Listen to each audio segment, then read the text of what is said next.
Hola a todos queridísimos antisuscriptores, les saluda a su amigo el doctor Miguel Padilla y a nombre del equipo del Antipodcast les doy la bienvenida aquí entre libros e historias de terror de parte de Sergio, nuestro editor y por supuesto productor, sin quien no sería posible este programa, y al más allá de este micrófono mi mejor amiga, la brillante doctora Cass Otamendi. ¿Cómo estás, Cass? Tan contenta que te ves.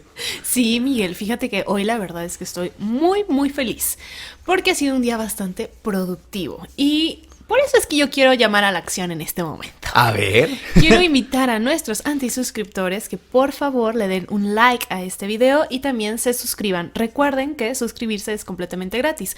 Básicamente sirve el suscribirse para que YouTube, cuando nosotros subamos un nuevo video, te avise y puedas ir a verlo. Y también para tener más suscriptores. Es un poco de vanidad y ego, ¿no?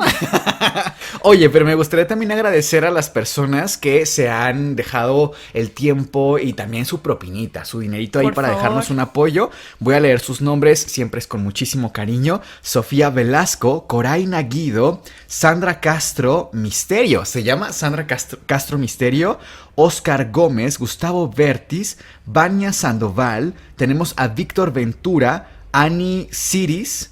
Tenemos una persona que nada más aparece con el nombre de un puntito, pero que dejó 2 propinas. Muchísimas gracias, señor puntito. Iván K. Meléndez, Karen Coreas y Yuri Valdés, y José Mariar Vázquez Valencia. Muchísimas gracias a todos ustedes, queridos antisuscriptores. Les deseamos, por supuesto, dulces pesadillas y que disfruten este episodio. Este domingo es domingo de antihistorias y antievidencias, que como saben es la recopilación de los correos que ustedes nos envían. Entonces, básicamente este capítulo no podría ser realizado si es que no recibiéramos sus correos. Así que, antes de comenzar rápidamente, he visto que preguntan mucho que a dónde pueden mandar sus historias. Lo decimos a cada rato, oigan, pongan atención, ahí les va el correo. El correo es antipodcast@gmail.com. Que también yo tengo aquí un comentario, Cass. Que manden buenas historias, reales, vaya, o sea, que sí hayan pasado, porque de repente no faltan los bromistas que nos han mandado videos con filtros, todos súper falsos, porque ustedes no lo saben, chiquillos, pero está revisando toda la antievidencia que eso se lo avienta a Cass. Es un trabajo, ¿eh? Sí. Así que dejen su propinita, apóyenos y pongan también ahí sus 5 estrellas en Spotify. Y bueno, nosotros somos Sergio, Cass y Miguel y esto es el Antipodcast. Saludos, mi nombre es Branier Bravo de Maracaibo, Venezuela, y les tengo una prueba de un fantasma. La historia es la siguiente. Mi hermano se llama Berwin Bravo y somos de Venezuela. Pero él tiene 4 años viviendo en Polonia y trabajando allá se ha conseguido con varias cosas paranormales. Me contó que estuvo haciendo un paseo de esos que dan para turistas visitando algunas partes del país por distintos lugares históricos y llega a un castillo que se llama Castillo de Malbork y ahí tuvo una visita guiada con varios compañeros del trabajo. Y le pidió el favor a su amigo que le tomara fotos. Su amigo le tomó estas fotos, tomó varias, y sale una cosa muy rara en 2 fotografías. Y ahí está esa cosa con todo el zoom. Wow, lo impresionante es cómo se ve tan pálido, con una nariz grande, las manos largas y pálidas. En la segunda foto se ve más difuminado. Yo hablé con mi hermano y le dije, se los voy a enviar a los Antipodcast, que mi hermano y yo somos muy fans de su canal y sus videos muy buenos. Los vemos desde el primer capítulo, él desde Polonia y yo desde Venezuela. Les envió las fotos como evidencias y hasta el chat que tenemos en el grupo. Espero no los asusten las fotografías porque son aterradoras. Adjunto las fotos, un abrazo grande desde Venezuela en nombre de Branier y Berwin Bravo. Tenemos la fotografía de nuestro antisuscriptor, una fotografía pues bastante común, ¿no? De una pose de turista. Sí, donde que está vacacionando. Exacto, donde él quiere justamente que salga la estructura. Y como nos comentan nuestros antisuscriptores, la enviaron con zoom. Entonces podemos ver, y esta es muy clara, por si fuera poco. una figura humanoide, no sé si femenina o masculina, con una túnica negra, la piel sumamente, es que no es pálida, es blanca prácticamente, unas manos muy largas, como lo describen en el correo, impresionante, ¿no? Sí, a mí me recuerda el traje incluso un poco sacerdotal, y me hace sentido porque el castillo de Malbork, que parece ser sí, más bien funcionaba como una fortaleza y fue creada por ahí del siglo XII. Y este castillo fue creado por una orden de caballeros, una orden de teutónicos. Los caballeros teutónicos o la orden teutónica fue fundada en Palestina y resulta que estaba inspirada en los caballeros templarios. Pero te estoy hablando, insisto, del siglo XII al XVI, más o menos, antiquísimo, que fue todo el periodo que más o menos cubrió el estilo gótico al que pertenece este castillo. Okay. Después viene el neogótico, que bueno, ya va trascendiendo en movimientos del arte. Pero vaya, que esta orden estaba también muy cimentada en los valores cristianos. Me refiero, por ejemplo, en la caridad, en la ayuda. Muchas veces recibían enfermos en estas fortalezas y muchísima gente fallecía en estos lugares. Claro, yo estaba leyendo porque, como lo dijo Miguel al principio del video, el recibir sus correos también implica cierto trabajo de investigación. Por ejemplo, ver dónde está ubicado tal cosa que están describiendo y demás. Y estaba leyendo que este castillo, Miguel, es el más grande del mundo construido con ladrillos. Entonces, eso no lo sabía. Es realmente muy antiquísimo, como comentas. Incluso en la Segunda Guerra Mundial prácticamente es destruido, lo tienen que volver a reconstruir. Entonces, realmente es un lugar que tiene mucha historia y, por si fuera poco, la zona geográfica, es decir, Polonia, pues también una zona donde hubo muchísima desgracia por el tema de la Segunda Guerra Mundial. Sí. Por ende, una carga energética de negatividad tremenda, ¿no crees? Justo es lo que te iba a decir. Realmente cuando vemos estas historias de fantasmas como tan claros como en esta fotografía, viene siempre de la historia del lugar. Siempre que ustedes vean una historia de este tipo, de este corte, de un fantasma, pregúntense, ¿por qué estaría aquí?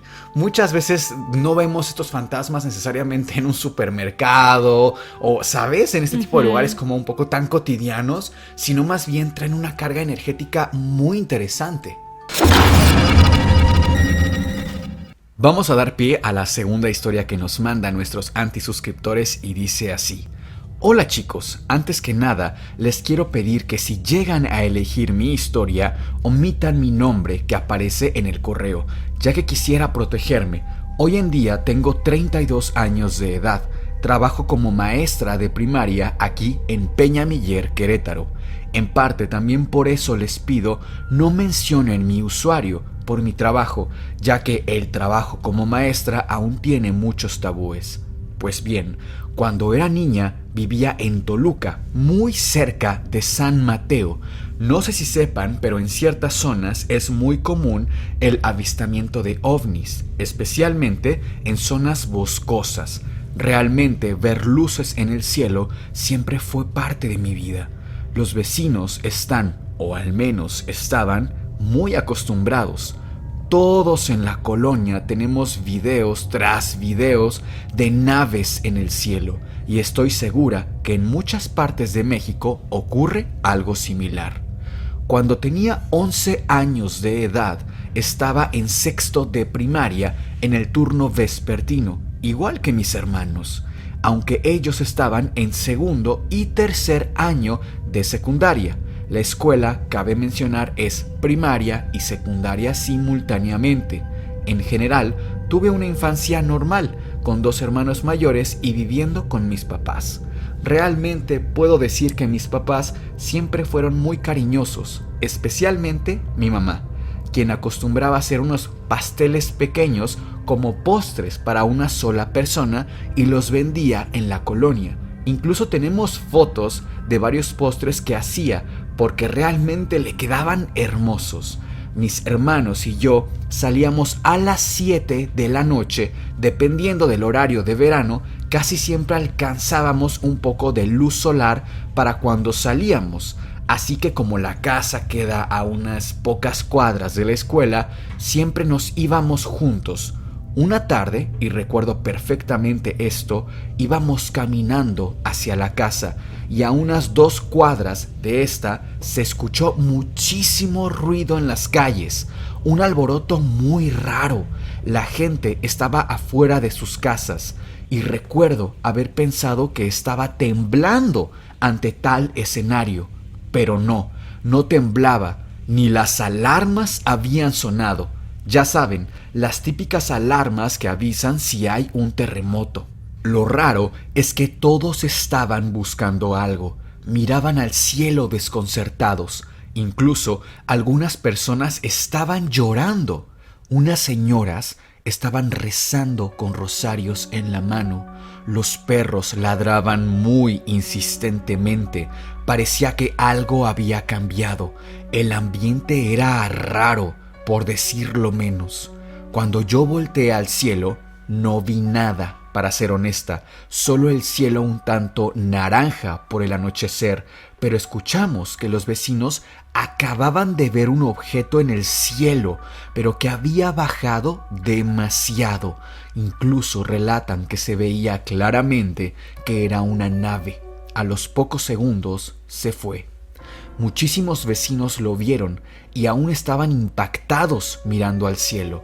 Me encantaría decirles que yo también vi la supuesta nave, pero ni yo ni mis hermanos vimos nada, quizá porque íbamos saliendo de la escuela. Sin embargo, una vecina que vive enfrente de mi casa me compartió esta fotografía hace poco tiempo que me parece muy impresionante y me dijo que esta especie de nave casi todos los vecinos la han visto.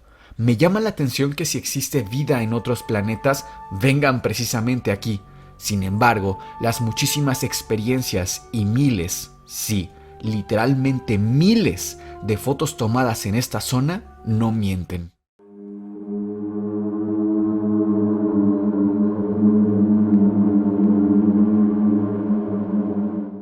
Continúo con mi relato.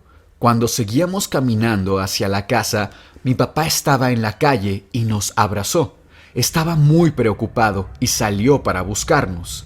Seguramente nos distrajimos con todo el alboroto de la gente mirando al cielo y al retrasarnos unos minutos, mi papá se empezó a preocupar. Justo a los pocos segundos de encontrarnos con él, se escuchó un grito muy fuerte de una mujer. Estábamos tan cerca de la casa que pensamos que quien había gritado había sido mi mamá. Así que corrimos hacia la casa. Resulta que otra vecina, como a 5 casas de la mía, estaba como loca. De verdad estaba fuera de sí. Hasta la fecha nunca he visto a una persona en estado de shock, pero tenía la cara hasta desencajada. Decía que vio algo que pasó corriendo en 2 patas entre los árboles, pero que no era una persona, que su piel era entre gris y verdosa.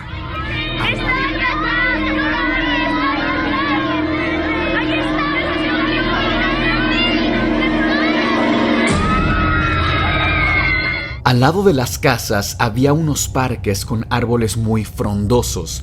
De pronto, otra vez, un montón de gente viendo hacia los árboles. Sea lo que sea esa cosa, parecía estar escondida entre la maleza de los árboles. Al otro lado de mí, como a unos 20 metros de mí, un señor gritó: ¡Ahí está! ¡Ahí está! ¡Se asomó! ¡Le vi la cabeza! En ese momento sentí un terror que no les puedo explicar. Mi papá nos metió a la casa, llegó una patrulla, pasaron aproximadamente unos 5 minutos cuando ya estaba totalmente oscuro y se escuchó un sonido muy fuerte. Era como un zumbido, como un sonido metálico que venía del cielo, pero no había nada, o eso pensábamos nosotros.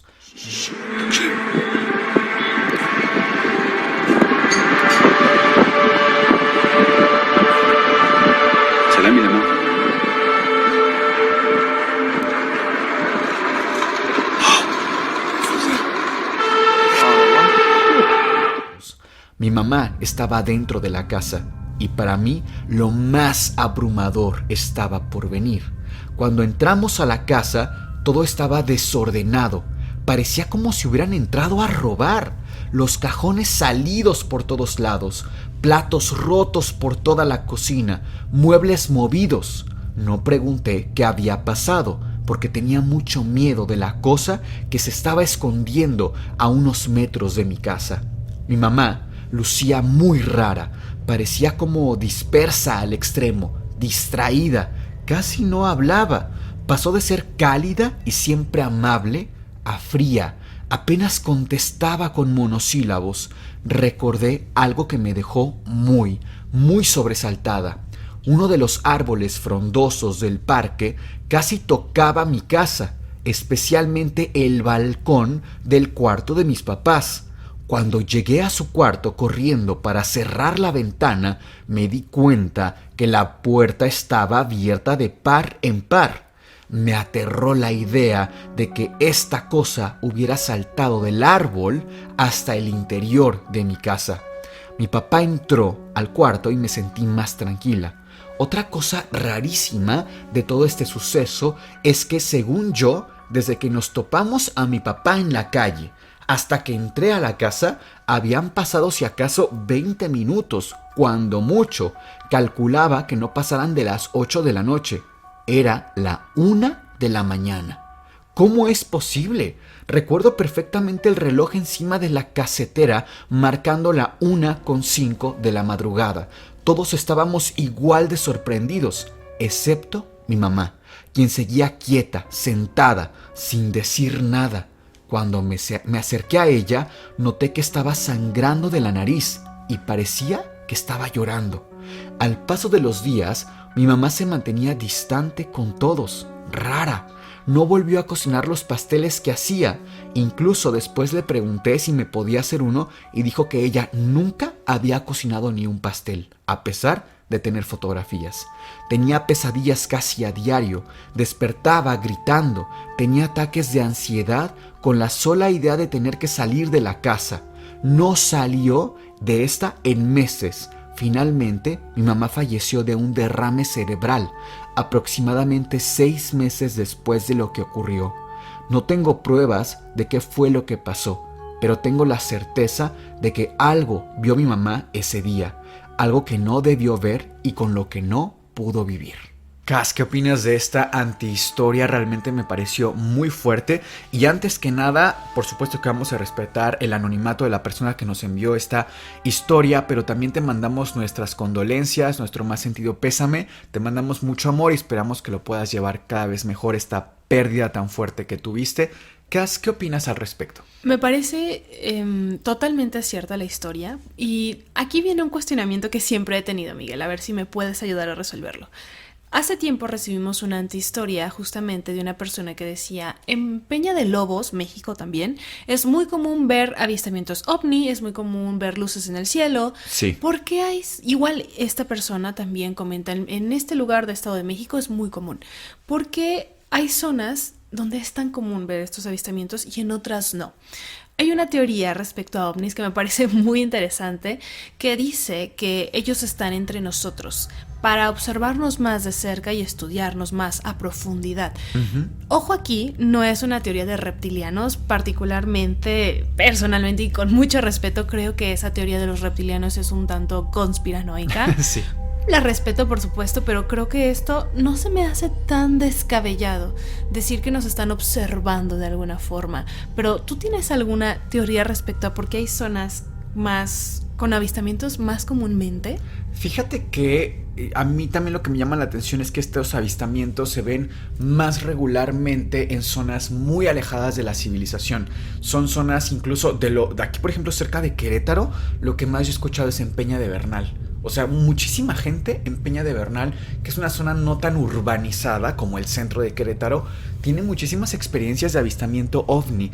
Y es que para mí personalmente creo que si hay clarísimamente vida en otros planetas y que vengan a nuestro planeta, no vengan porque les parecemos nosotros interesantes. Creo que realmente somos una sociedad muy poco interesante en general. ¿A qué me refiero? O sea, si somos objetivos, ¿cuáles son nuestros temas de conversación hoy en el grueso de la población? O sea, seamos francos. Hoy hay gente que sigue creyendo que la Tierra es plana. Sigue habiendo gente que no cree que COVID sea real. Sigue habiendo gente que cree en muchísimas cosas que no tienen el más mínimo fundamento. O sea, hoy la conversación científica no está como se pensaba que iba a estar hace 200, 300 años, hablando de viajes en el tiempo, hablando los científicos de teletransportación. No, hoy estamos discutiendo en TikTok con personas que piensan que la Tierra es plana. O con los antivacunas. Claro, o con los antivacunas. O sea, realmente se ha vuelto ridícula la conversación. A nivel sociedad somos muy poco interesantes y encima francamente autodestructivos. Hoy, 2023, sigue habiendo zonas de guerra. Por territorio, o sea, como las había hace 500 años. Es una cosa realmente ridícula. Pienso que lo interesante no somos nosotros, más bien es el planeta. Las condiciones del planeta Tierra, las condiciones naturales, son fascinantes. Nuestra flora, muy entre comillas porque no es nuestra, la fauna, la flora, las condiciones meteorológicas. Por ejemplo, no sé si la gente lo sepa, pero la Tierra tiene cierta angulación con respecto al Sol. Si nosotros cambiáramos ese ángulo 1 grado más o 1 grado menos, toda la flora y toda la fauna sería totalmente diferente.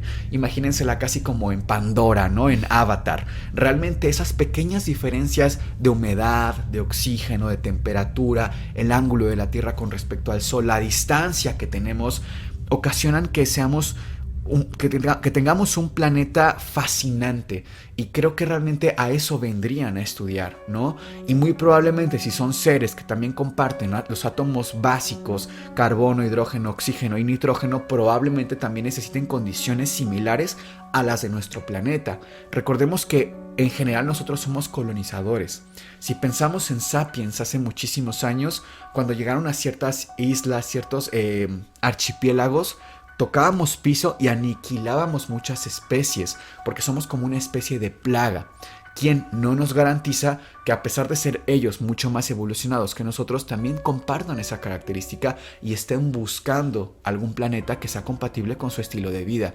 Aún no han dado el paso porque igual no les interesa. Quizá ellos ya detectaron... Quizás no lo necesitan. Quizá no todavía. O quizá ya detectaron otros 25 planetas que son mucho más dominables, por ejemplo. O sea, teorías aquí pueden ser muy fascinantes, sí, ¿no? Pero encuentro que por eso vendrían. Creo que no vienen por nosotros, vienen por nuestro planeta. Otra de las cosas, Miguel, que he escuchado mucho y hay realmente demasiados testimonios, es que estas famosas abducciones, que es cuando los extraterrestres de cierta forma tienen contacto con un humano, ya sea a propósito o porque así sucedió, ¿no? En este caso yo pienso que la mamá de esta persona sí vio algo, definitivamente, que le afectó demasiado a la psique. Y se cree que tienen capacidades tan poderosas, capacidades psíquicas, como para trastornar el tiempo. Justamente eso para mí es clave, que haya dicho, yo estoy segura que eran las 8 de PM y en 20 minutos ya era la 1 AM. De cierta forma, para trastornar la mente y creer que lo que vieron no es real, que no les estás viendo, ¿sabes? Okay. Pienso que es una característica muy importante, que sí hubo contacto entre humano y algo no humano, que sí le afectó tanto a la persona que la llevó a la enfermedad, ¿sabes? ¿Tú qué piensas? Ahora que lo dices, justo encontré un texto ahora que me gustaría compartirles en un momento, dar lectura, pero me parece muy fascinante también cuál sería nuestra reacción al ver a uno de estos seres cara a cara. No que te lo cuenten, lo viste en una película, no, que se te plante de frente a una de estas criaturas debe ser muy impactante. O sea, si de pronto nos llama la atención un extranjero, ¿no? Que lo ves alto, lo ves rubio, o a lo mejor que se ve diferente. Solo porque se ve diferente ya sí, llama la atención a una totalmente. Dato curioso, ahora que tuve la oportunidad de ir a Canadá con Sergio, pues veíamos gente físicamente muy diferente, porque claro, es un país donde viene muchísima gente de Asia, por ejemplo, y a Sergio y a mí nos llamaba la atención y los volteábamos a ver como con esta curiosidad tan humana, ¿no es cierto? Pero ahora imagínate ver a una de estas criaturas que no es humana, que comparte pocas características, vaya. Creo que incluso debes de pensar hasta que es un fallo en la realidad, de decir, esto no es real, esto es un sueño, ¿sabes? Debe ser choqueante, realmente, sí. Debe ser impactante totalmente. Vamos a dar lectura a este pequeño espacio que encontré aquí, y dice así: el caso de Catherine. Catherine era una estudiante de música de 22 años y para sacarse un sobresueldo trabajaba en la recepción de una discoteca.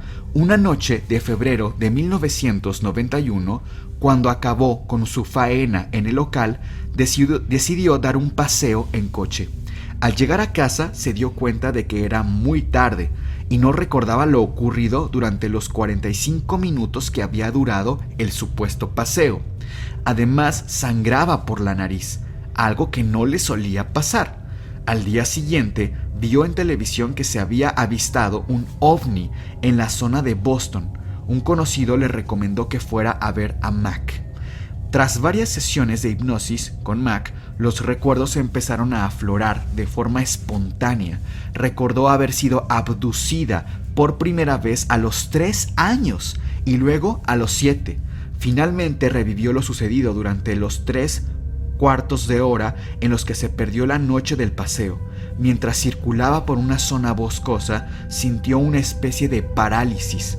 Unos alienígenas la sacaron del coche, la llevaron a un ovni y le quitaron toda la ropa. Los captores se quedaron totalmente desconcertados y le dijeron que no entendían sus palabras. A continuación, la llevaron a una enorme sala donde había varias mesas con cuerpos. La tumbaron en una de las mesas vacías y le introdujeron un instrumento por sus partes íntimas. Al extraerlo, pudo ver algo parecido a un feto. 3 meses antes recordó haberse parado en plena noche en un área de descanso en una carretera desierta y a pesar de no recordar lo que ocurrió, tuvo la sensación de que la habían fecundado. Aunque al principio le producía rabia hablar de alienígenas, a lo largo de sesiones con Mac fue adoptando una actitud más abierta. Fíjate qué interesante, qué fuerte. Son vivencias de hace 30 años prácticamente, pero a mí me resulta increíble. De hecho, ya les he contado que en mi familia era un tema muy recurrente y quise traer este tema a colación porque en estas revistas, en estas vivencias de extraterrestres, casi siempre era contacto con mujeres. Y eso es, el 80% de los casos era contacto por mujeres.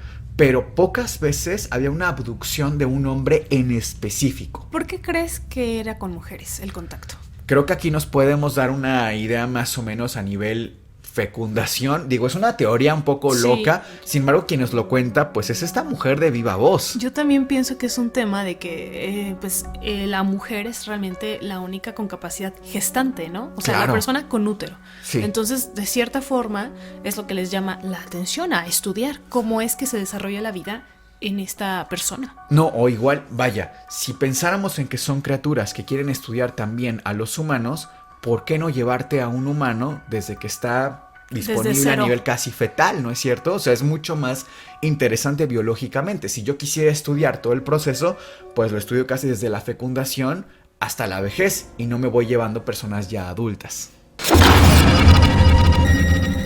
Hola, Cas, Miguel y Sergio. Espero que se encuentren bien. Mantendré mi historia en el anonimato debido a que en el lugar donde ocurrió fue en una casa que pertenece a la familia, pero no es visitada de forma frecuente. Soy de la Ciudad de México, pero este suceso ocurrió en un pueblito de Oaxaca el año pasado, durante las vacaciones de verano. En dicho pueblito, a 2 horas del centro de Oaxaca, nació mi abuelo, pero en busca de mejores oportunidades de trabajo, se mudó a la ciudad. Al fallecer mi abuelo, uno de sus deseos era que fuera sepultado en su lugar de nacimiento, y así fue. Al cumplirse 1 año de su pérdida, toda la familia viajamos hasta Oaxaca. Algunos familiares se quedaron en la casa de mi abuelo, ya que tiene un terreno grande, pero algunos otros nos hospedamos en hoteles cercanos para más comodidad. En la noche del primer día en nuestra estancia nos reunimos todos para pasar un rato en familia. Encendimos una fogata y tomé un video de Boomerang para subirla a mi Instagram. No revisé el video debido a que durante el trayecto hasta el pueblito nadie había podido dormir y estábamos muy cansados.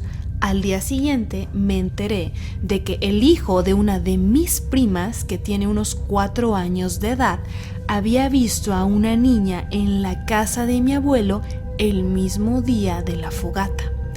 Como ya había mencionado, el terreno de la casa es grande y debido a los temblores de 2017, una parte de la casa se derrumbó y quedaron escombros.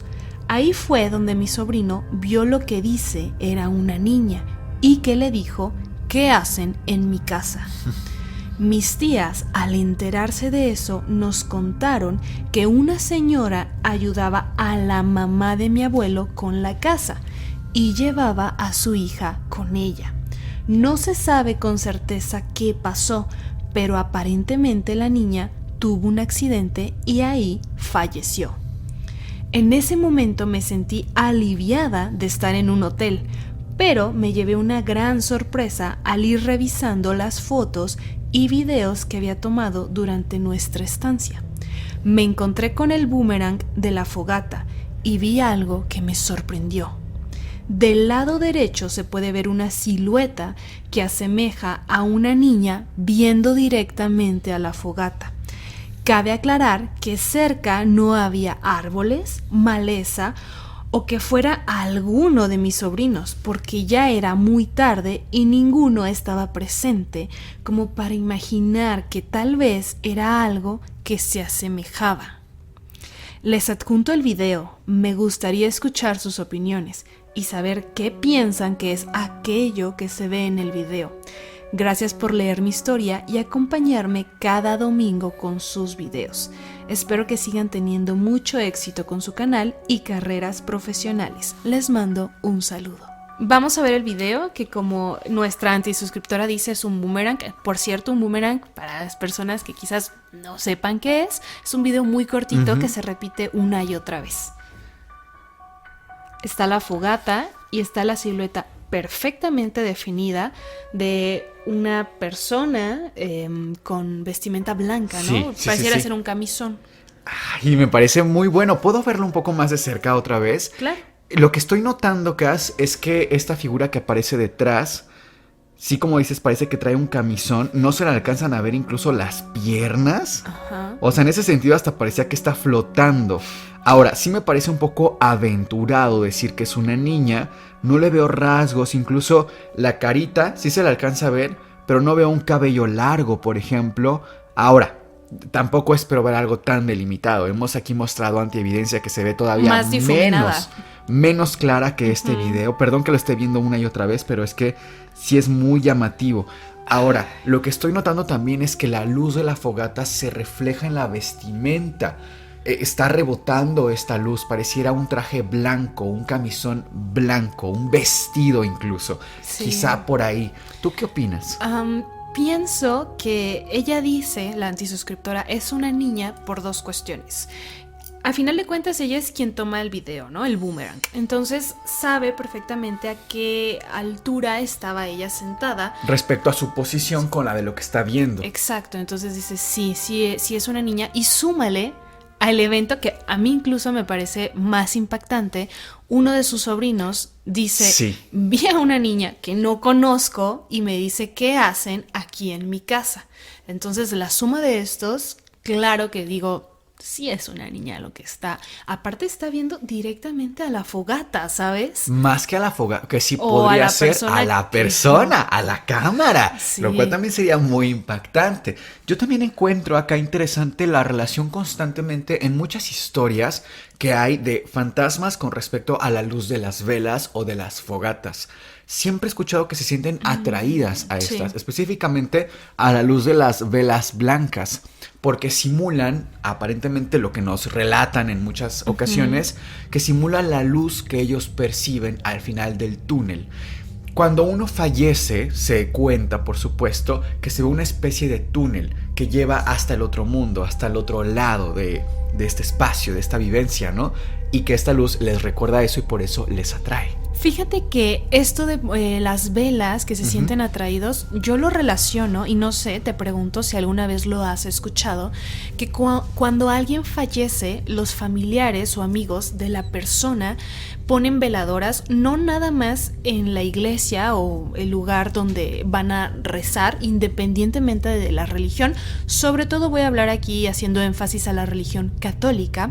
Sí. También en la casa, por ejemplo, cuando falleció una de mis tías, hermana de mi mamá más o menos por unos 15 días ponía una veladora y me explicaba, y ojo aquí que mi mamá ni siquiera es una persona muy religiosa o muy devota, poníamos la veladora para guiar el espíritu de mi tía, que encontrara la luz. Entonces, si son personas que murieron en circunstancias trágicas o no se pudieron ir por alguna razón, o sea, el cruzar al más allá, encontrar la luz, no me parece muy descabellado pensar que cuando ven fogatas, velas, este tipo de luminiscencia, salgan en las fotografías, se acercan a estos lugares, ¿no? Concuerdo contigo, y además yo pondría acá el tema de cuál es nuestra experiencia cuando fallecemos. ¿Cómo es que tantos relatos de gente que estuvo en paro cardiorrespiratorio por 1, 2, 3 minutos y que regresan cuentan muchas veces experiencias tan similares?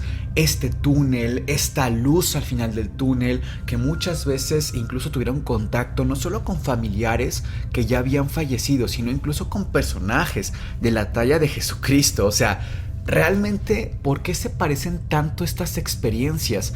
Para mí, Cass, hay una explicación científica detrás de cómo experimentamos nuestro propio fallecimiento y esta luz al final del túnel. Pienso que tiene mucho que ver con cómo percibimos, obviamente, nuestro fallecimiento en vida. ¿A qué me refiero? Me refiero a que todo mundo conocemos estas historias del túnel, ubicamos a Jesús. Ciertamente, incluso cuando no eres una persona tan apegada a la fe, a la práctica católica o cristiana, aún así a muchísima gente le pasa que entra a un templo y sienten paz, sienten calma. ¿Por qué? Porque hay un montón de factores como el olor, lo que estás viendo, lo que estás percibiendo, el silencio o la música, el silencio, la música, el incienso, etcétera, que te da paz.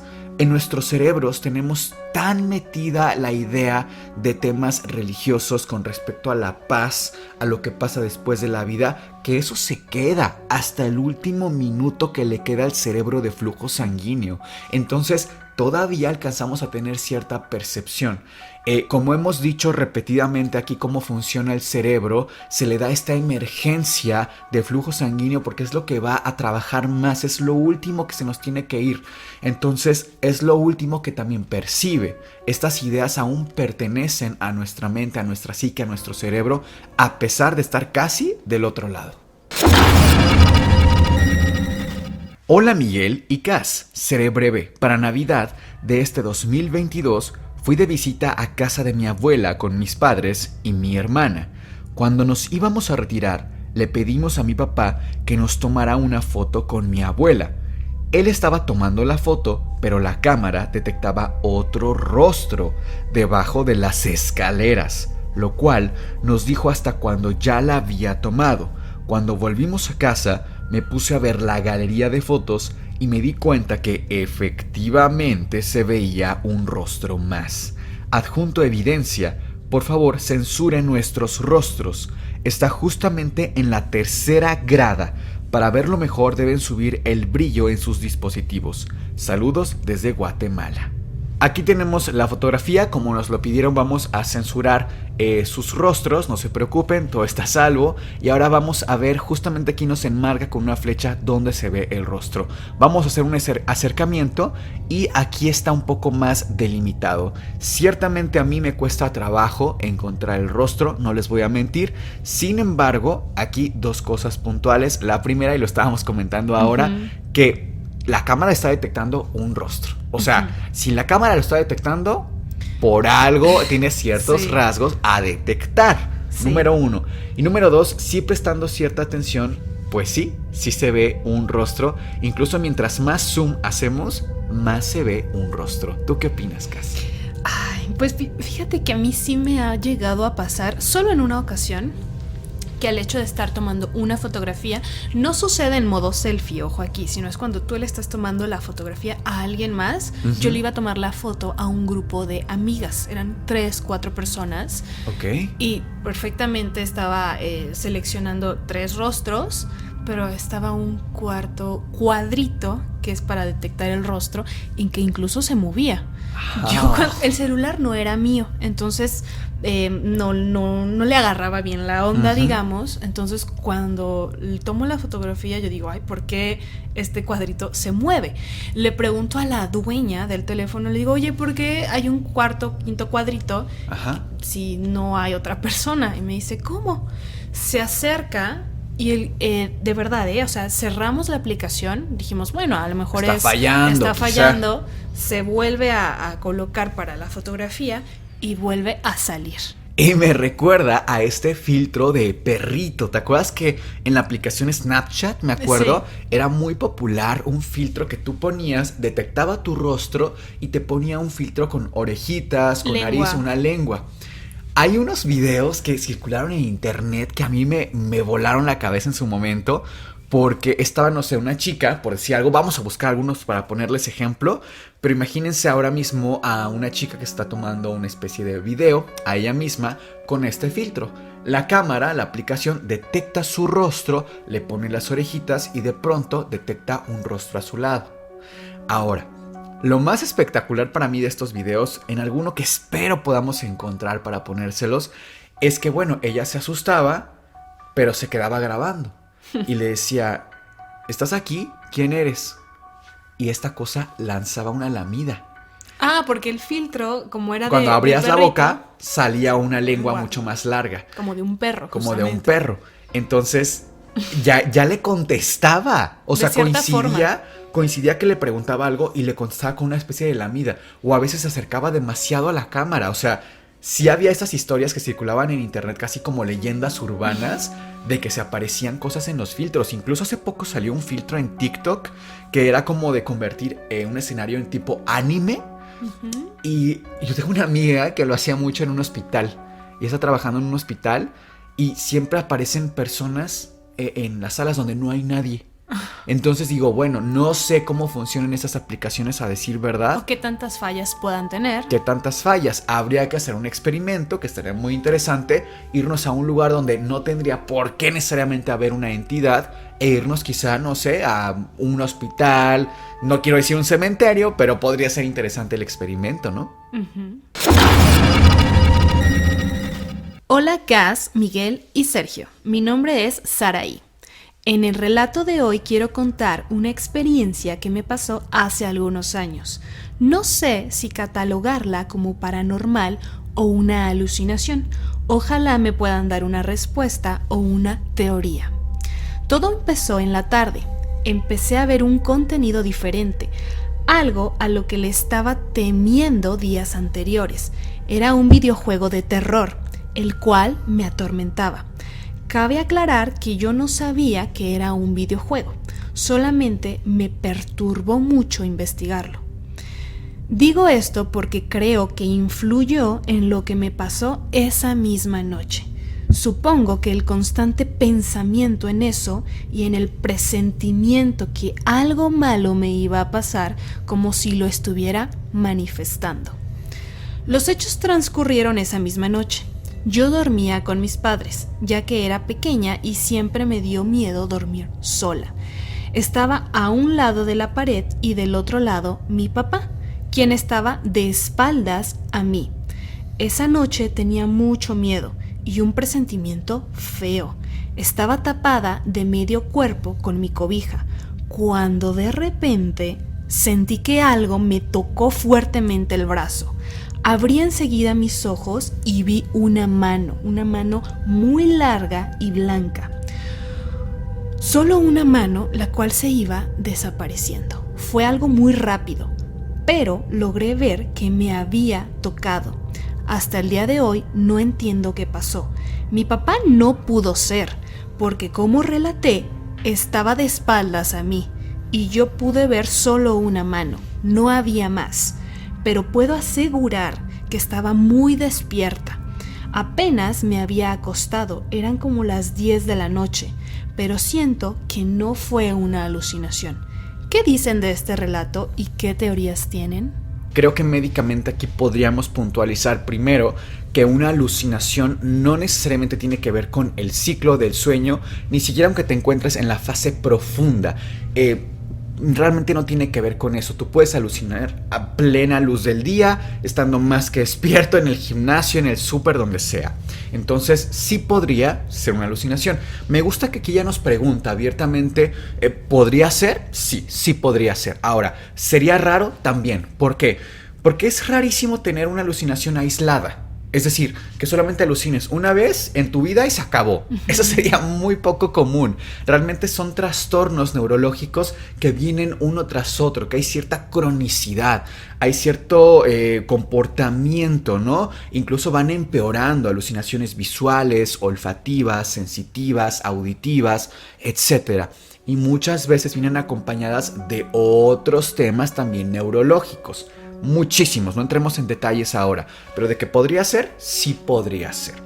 Ahora, también creo, y ya lo hemos comentado en otros episodios, este tema de cuando hablas de algo, le prestas más atención. Y esto incluso tiene una explicación también neurológica que lo retoma Marian Rojas Estapé, que por ahí tenemos el libro, no sé dónde lo pusimos ahora, entre tantos que tenemos aquí, pero nos habla de cómo el sistema reticular ascendente activado, cuando nosotros estamos hablando de un tema, ese sistema reticular está en nuestro cerebro, es una parte de nuestro cerebro, y de cómo está más activo. Cuando hablamos de un tema, prestas atención. Lo hemos platicado, ¿no? Si ustedes están viendo el antipodcast, a lo mejor de repente prestan más atención a que están ciertos temas a su alrededor. Historias de terror, están escuchando relatos, pasan X cosas. Pero no es porque empiecen a pasar más estas cosas, sino porque están prestando más atención. Hay un montón de comentarios en nuestro antipodcast donde nos ponen: oye, mientras yo veía este episodio, estaba solo en mi casa y empecé a escuchar un ruido. O se cayó tal cosa. Sí, cosas que nunca les pasan a los antisuscriptores y que de pronto mientras ven el antipodcast les están pasando. Y además no es en 1 o 2 episodios, no. Realmente esto es bastante común que nos lo escriban. Incluso esperamos poderles poner un recuento de varios antisuscriptores que nos están relatando esto para que vean que no es cuento nuestro ni mucho menos. Y sí creo que es muy peculiar porque no es como que estemos haciendo algún tipo de ritual o algo por el estilo, que entiendo que de pronto, claro, puede traspasar lo que tú gustas y mandes energéticamente, demás, pero no es así. Estamos hablando a veces de un tema, de un caso paranormal, de un caso incluso misterioso, de desaparición, que no tiene ni siquiera que ver con un componente sobrenatural o paranormal, y nos relatan esto que hacen. Parece muy interesante. Bueno, Miguel, ahora vamos a leer los comentarios de algunos de nuestros antisuscriptores. De los que dejaron propinita, así que si ustedes también quieren participar en esta dinámica al final del programa, pueden dejar su propinita pulsando el botón de gracias. Andrea Galvis: gracias, creo que no está de más protegerse. Sé que no son muy católicos, pero hay una oración para protección. Es la oración de San Patricio. La he escuchado, por cierto. A mí me gustan mucho estos temas, pero un padre me comentó que hay que tener mucho cuidado y me recomendó esa oración.